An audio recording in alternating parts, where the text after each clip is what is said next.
Today we are installing a grappler on this 2026 Tahoe. We are going to show step by step how to install the wiring and the grappler bumper itself.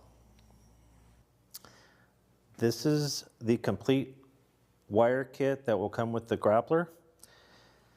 I'll start with this relay bracket that is not only a relay, but there is a 50 amp resetting circuit breaker.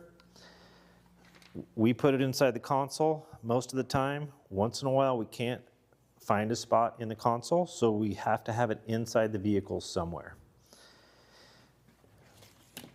We have two wires that are going out to the grappler bumper itself. There's two 8 gauge and two 14 gauge. These two 14 gauge are going to be connected with weather pack connectors, so make sure you have the proper tool for crimping. We have a ground wire that we have a nice spot inside the vehicle for a factory ground. This is our power. We like to go to the primary battery. We also put a grappler sticker. It's a grappler fuse sticker. These are going to go from the battery inside the console to this relay bracket. The 8 gauge is going to go to this post that is free. It's the brass side, so it's the power side. This 14 gauge is going to be cut to fit. Just make sure that you have enough wire because we want it to be close to the same length as all of that. Before you crimp this, just got to make sure we have enough wire to reach the switches. The preferred mounting of our switches is going to be in a police console. This is a 3-inch by, I believe, 8 9/16. We do have a couple of different sizes. If we had to go to a 2.5, you'll have to request that, but this is our standard. If there is no place for our switch plate, we have an alternative switch box that you can put somewhere using Velcro or something where you can move it out of the way. We need a solid power source for our 8 and 14 gauge wires. We make sure that we don't attach it to where there's a fuse that might pop.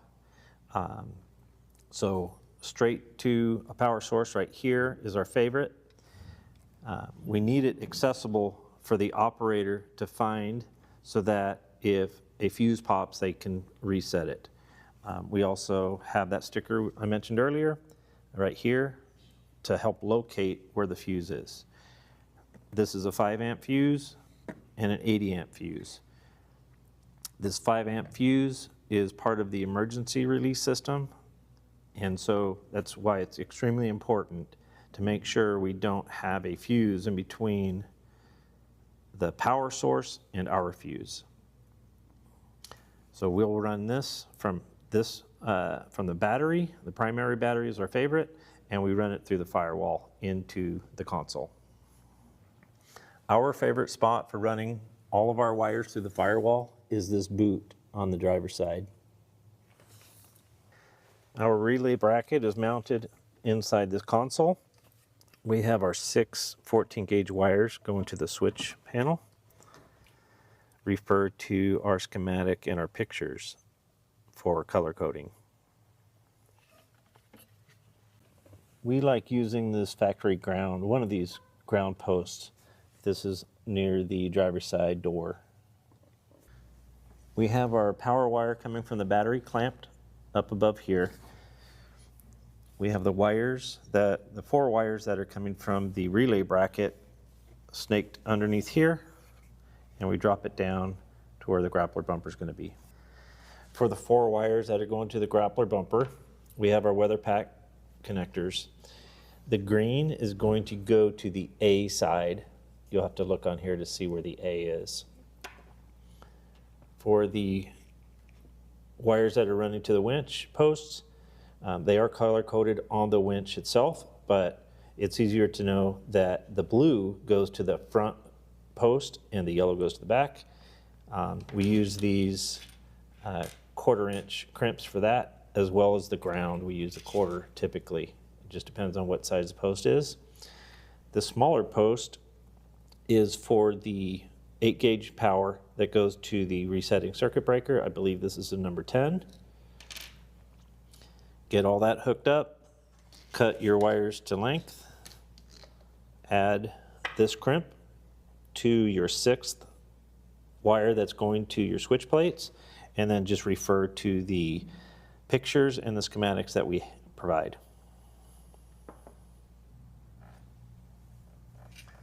With the tow hooks removed, also remove the bottom skid plate for easy access. We need a notch for this primary bracket. This bracket slides inside the frame rail to the very bottom. You can look inside and see what you need to cut out for that to happen. We also have a secondary notch that we have to make. This is a secondary bracket. We're going to remove this chrome piece from this top all the way down to the bottom. We don't cut anything past that chrome piece on this bottom plastic. We just go to the very bottom. On the top side here, we do notch into this second piece of plastic right here. Now, to line up where we're going to have this 1-inch notch is we're going to go from this line right here. We're going to go to the outside. This is going to be the outside on the driver's side and the passenger side. We're going to go over 3/16 of an inch, and that's where we're going to start that line, and then, like I said, 1-inch notch.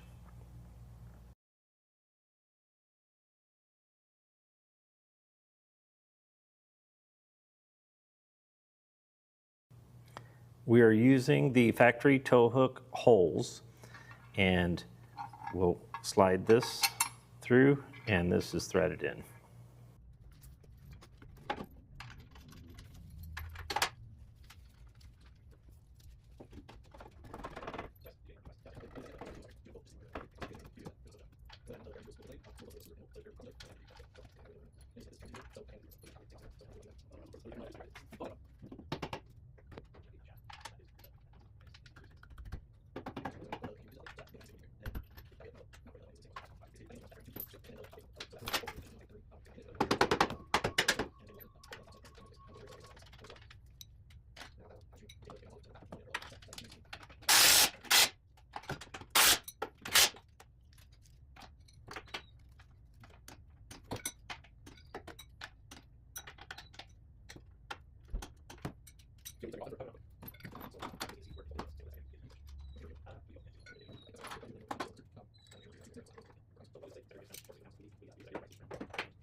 With our primary brackets installed, we have them all torqued down. We use grade 5 1/2x13 hardware, and that calls for 60 foot-pounds of torque. We're going to leave these secondary brackets loose for now. There is some variation in the factory frames. We want to get our measurement outside to outside on these brackets to be 35 and 5/16. If you need to, you can hit it with a dead blow.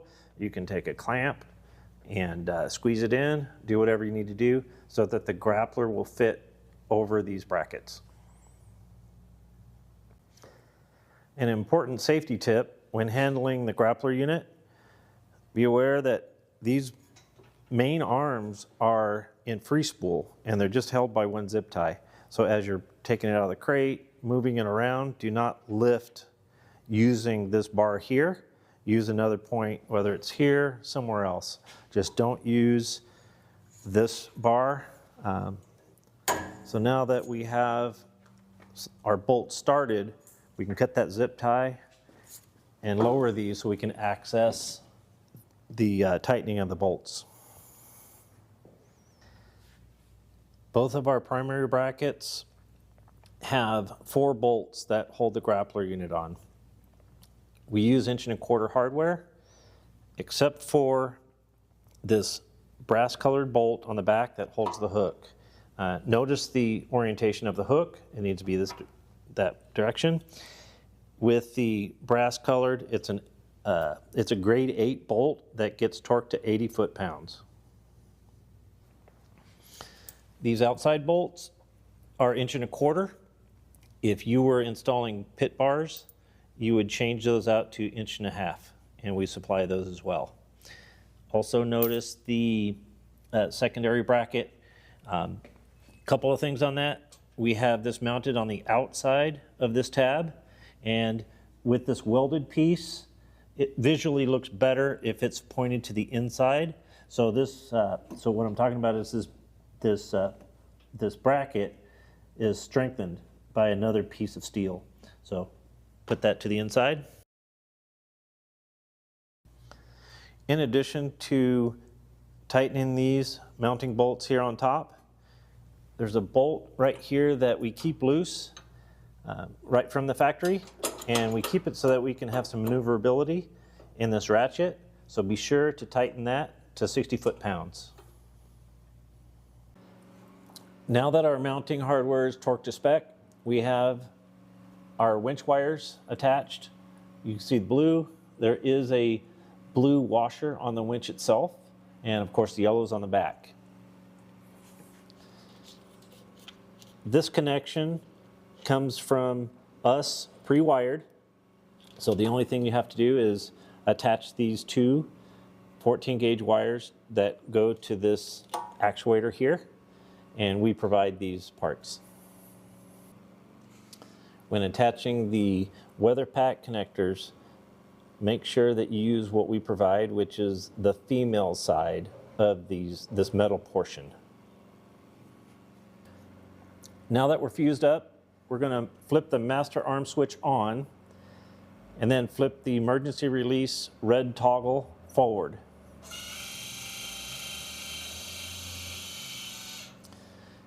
Then we'll go ahead and close the red toggle.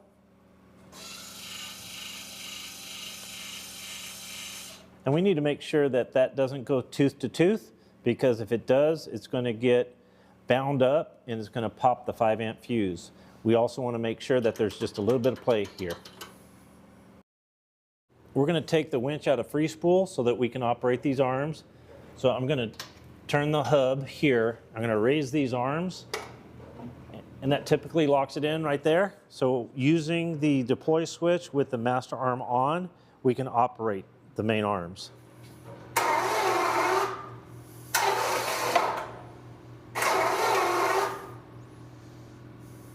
We're now going to attach our dampener strap. Put that quick link so the nut portion is up in the air, and be sure that that is tight, and use a wrench to tighten it.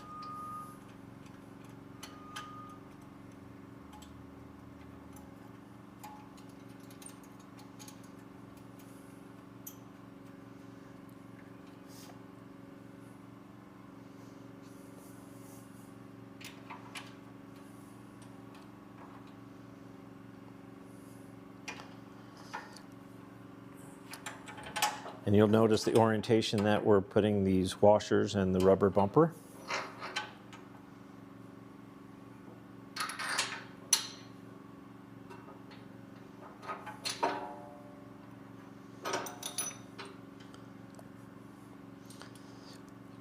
And that first nut will spin all the way down to the shoulder where it bottoms out.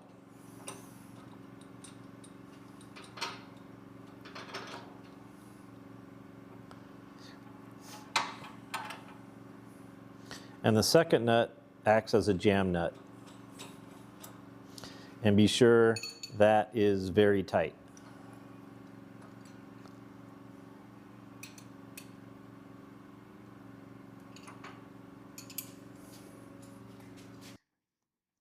The Grappler bumper is fully installed now.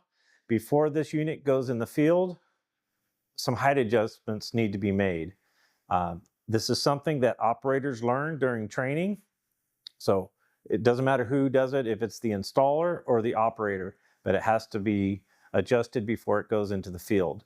So what we'll do is we'll lower the arms.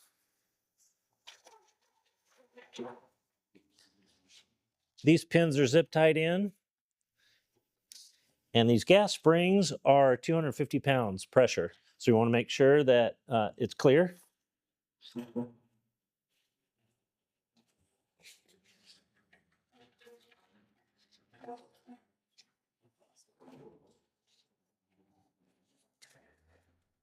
The adjusting is in these two shafts right here. There's a jam nut on top. Just want to make sure that's loose. We get them kind of close during the build. So we want to measure to the top of the outer arm, and we want the measurement to be between 7 and 8 inches. So we check that. It's a little high. So we're going to loosen this.